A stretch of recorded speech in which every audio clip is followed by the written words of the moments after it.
നമസ്കാരം മലയാളി വാർത്തയിലേക്ക് സ്വാഗതം.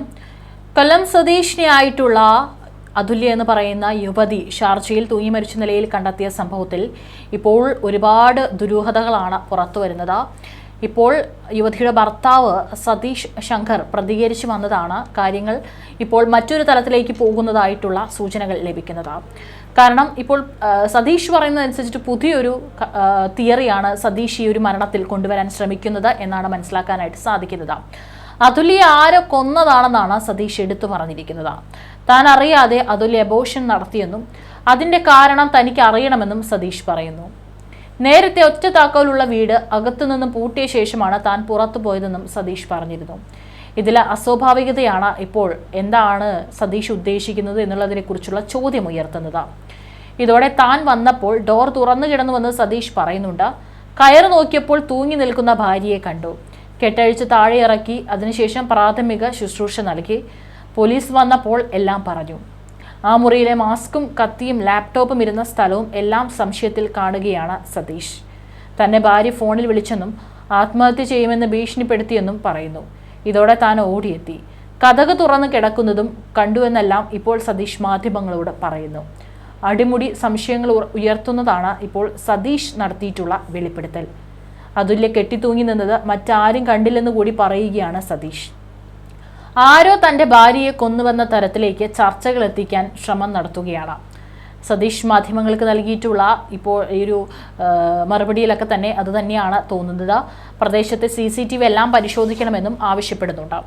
അതുല്യ തന്നെ മർദ്ദിക്കാറുണ്ടെന്നും സതീഷ് ആരോപിച്ചിരുന്നു.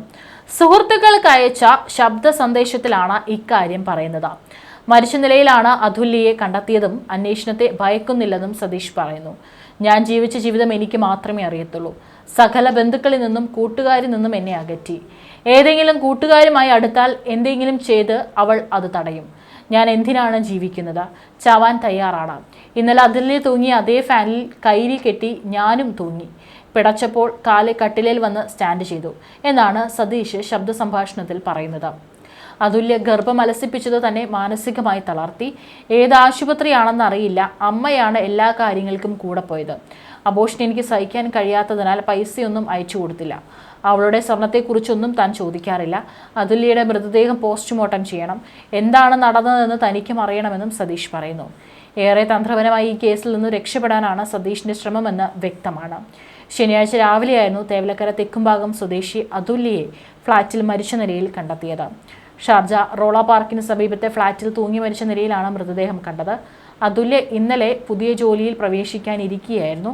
മരണത്തിൽ ഷാർജ പോലീസ് അന്വേഷണം ആരംഭിച്ചിട്ടുണ്ട്. സംഭവത്തിൽ സതീഷിനെതിരെ വിവിധ വകുപ്പുകൾ ചുമത്തി ചവറ തെക്കുഭാഗം പോലീസ് കേസെടുത്തിട്ടുണ്ട്. കൊലപാതക കുറ്റം, സ്ത്രീധന നിരോധന നിയമം, ആത്മഹത്യാ പ്രേരണ കുറ്റം തുടങ്ങി വിവിധ വകുപ്പുകൾ പ്രകാരമാണ് കേസെടുത്തത്. അമ്മയുടെയും അച്ഛൻ്റെയും മൊഴിയുടെ അടിസ്ഥാനത്തിലാണ് കേസെടുത്തത്. ഇതിന് പിന്നാലെ അതും പോയി ഞാനും പോകുന്നു എന്ന് സതീഷ് ഫേസ്ബുക്കിൽ കുറിച്ച പോസ്റ്റ് ചർച്ചയാകുന്നുണ്ട്. ഫേസ്ബുക്ക് പോസ്റ്റ് താൻ തന്നെയാണ് ഇട്ടതെന്നും താനും ആത്മഹത്യാ ശ്രമം നടത്തിയതായും കൊല്ലം ശാസ്താംകോട്ട സ്വദേശിയായ സതീഷ് മാധ്യമങ്ങളോട് പറയുകയും ചെയ്തു. അപ്പോൾ വീഡിയോ കോളിലൂടെ ആത്മഹത്യ ഭീഷണിയൊന്നും പറഞ്ഞിരുന്നില്ല.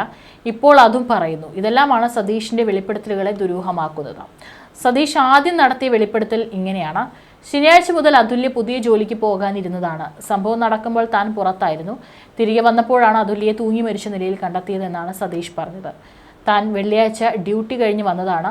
അതുല്യ ശനിയാഴ്ച മുതൽ പുതിയ ജോലിക്ക് പോകാനിരുന്നതാണ്. അവൾ അത് ഓക്കെ ആണെന്ന് പറഞ്ഞുകൊണ്ട് അവൾക്ക് ജോലിക്ക് പോകാനുള്ള സാധനങ്ങളെല്ലാം വാങ്ങിക്കൊടുത്തിരുന്നു. പോകാനുള്ള വണ്ടിയുടെ കാര്യങ്ങളും അറേഞ്ച് ചെയ്തു. ആ വണ്ടിക്ക് കൊടുക്കാനുള്ള പൈസയും കൊടുത്തു. എന്തെങ്കിലും ആവശ്യമുണ്ടെങ്കിൽ അവളുടെ കയ്യിൽ വെക്കാനുള്ള കാശും താൻ കൊടുത്തിരുന്നു. എൻ്റെ ഒരു ക്രെഡിറ്റ് കാർഡ് ഉണ്ട്, മോളെ എന്തെങ്കിലും ആവശ്യമുണ്ടെങ്കിൽ വെച്ചോളൂ എന്ന് പറഞ്ഞു ഞാൻ അതും കൊടുത്തിരുന്നു എന്നാണ് സതീഷ് പറയുന്നത്. വീക്കെൻഡിൽ ഞാൻ വല്ലപ്പോഴും കഴിക്കാറുണ്ട്, അത് ശരിയാണ്. അങ്ങനെ കഴിച്ചുകൊണ്ടിരിക്കുമ്പോൾ അബ്ജാനിൽ നിന്നുള്ള എൻ്റെ ഒരു സുഹൃത്ത് വിളിച്ചു. ഞാൻ അങ്ങോട്ട് പോയി. ഫ്ലാറ്റിന് ഒറ്റ ചാവിയേ ഉണ്ടായിരുന്നുള്ളൂ. അവളത് അകത്തു നിന്ന് ലോക്ക് ചെയ്ത് ഞാൻ പുറത്തേക്ക് പോയി.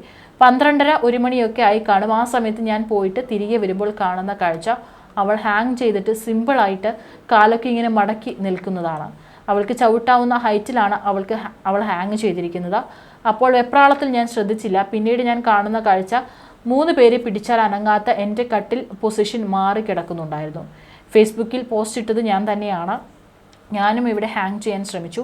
അതുല്യ എന്ന മൈൻഡ് സെറ്റിൽ നിൽക്കുന്ന ഞാൻ അവൾ തൂങ്ങിയ അതേ ഫാനിൽ എൻ്റെ കയ്യിൽ വെച്ചിട്ട് ആത്മഹത്യയ്ക്ക് ശ്രമിച്ചു. അവൾ തൂങ്ങിയതും എൻ്റെ കയ്യിൽ തന്നെയാണ്. അത് അവർ കൊണ്ടുപോയിട്ടുണ്ട് എന്നാണ് സതീഷ് പറഞ്ഞത്. സ്കൂൾ ഗ്രൂപ്പുകളിൽ സതീഷ് കൂട്ടുകാർക്കായി വിശദീകരണ സന്ദേശം അയക്കുകയും ചെയ്തിട്ടുണ്ട്. ഏതായാലും ഇപ്പോൾ സതീഷ് ഇത് കഴിഞ്ഞ് കുറച്ച് മണിക്കൂറുകൾ കഴിഞ്ഞ് മാധ്യമങ്ങളെയൊക്കെ കണ്ടപ്പോഴൊക്കെ തന്നെ സതീഷ് പറയുന്നത് അവളും തന്നെ ഉപദ്രവിച്ചിട്ടുണ്ട് എന്നാണ്. മാത്രമല്ല സതീഷിൻ്റെ കയ്യിലും കാലിലും കുറച്ച് മുറിവുകളുണ്ട്. അതൊക്കെ തന്നെ കാണിച്ചു കൊടുക്കുകയാണ് മാധ്യമങ്ങൾക്ക്. ഇതൊന്നും താൻ ഉണ്ടാക്കിയ മുറിവല്ല, അവളും തന്നെ ഉപദ്രവിക്കാറുണ്ടെന്നാണ് സതീഷ് പറയുന്നത്. മാത്രമല്ല കുഞ്ഞുണ്ടാവാൻ പോയപ്പോൾ അതിനെ അബോർഷൻ ചെയ്തതും സതീഷിനെ താങ്ങാൻ പറ്റാവുന്നതിലപ്പുറമാണ്. എന്താണെന്ന് ചോദിച്ചപ്പോൾ സതീഷിന് പ്രായമായി 40 വയസ്സോളമായി, ഇൻസുലിനുണ്ട്. അതുകൊണ്ടൊക്കെ തന്നെ എന്തെങ്കിലും സംഭവിച്ചു കഴിഞ്ഞാൽ ഈ കുഞ്ഞും ഞാനും അനാഥയാകുമെന്ന് കരുതിയതുകൊണ്ടാണ് ആ കുഞ്ഞിനെ വേണ്ടെന്ന് വെക്കാൻ തങ്ങൾ തയ്യാറായതെന്നാണ് പറഞ്ഞതായി സതീഷ് ഇപ്പോൾ പറയുന്നുണ്ട്.